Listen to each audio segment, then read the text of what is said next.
Kita ke informasi dari mancanegara. Pemirsa, hak aborsi akhirnya menjadi salah satu isu penentu dalam sejumlah pilkada di Amerika Serikat pada 7 November. Sejak pembatalan jaminan federal atas hak melakukan aborsi pada Juni 2022, larangan aborsi yang berbunculan di penjuru Amerika Serikat tak hanya berdampak pada pasien perempuan, namun juga banyak tenaga medis.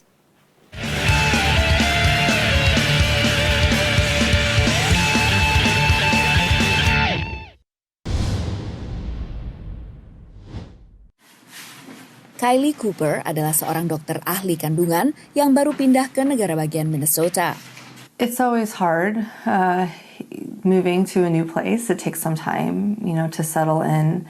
Tadinya ia berpraktek di Idaho, negara bagian yang akhirnya melarang aborsi setelah Mahkamah Agung AS membatalkan putusan Roe melawan Wade pertengahan 2022, yang lama menjamin perlindungan federal bagi hak melakukan aborsi.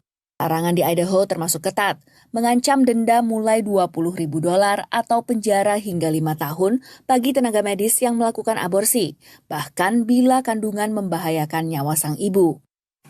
I truly felt like going to prison was a possibility. Setelah seorang pasien mengalami komplikasi kehamilan serius, keluarga Cooper pun mengambil keputusan sulit.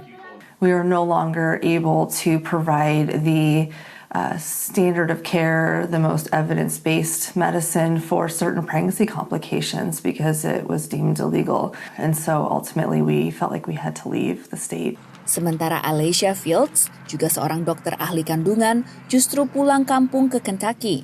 Begitu negara bagian asalnya ini melarang aborsi. It was never a question of, will I go back to Kentucky or not? Because I knew there was that need.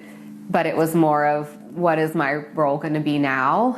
Because I can't provide abortions here. Sebelumnya, Alicia Fields berpraktek di Indiana dan kini ia melihat larangan aborsi justru sebagai kesempatan memberi layanan kesehatan reproduksi bagi warga Kentucky yang relatif tak terlayani.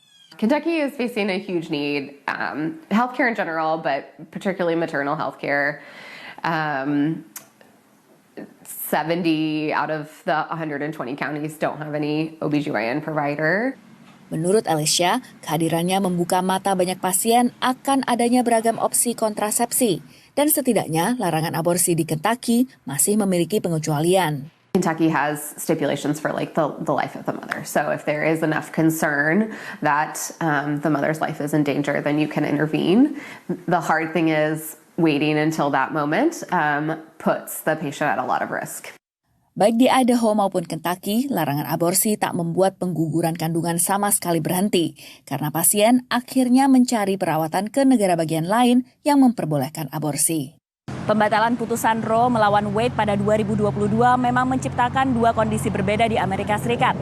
Di kawasan Midwest atau Amerika Barat Tengah saja, akses ke aborsi dibatasi atau dilarang di banyak negara bagian termasuk Indiana, Ohio, dan Missouri.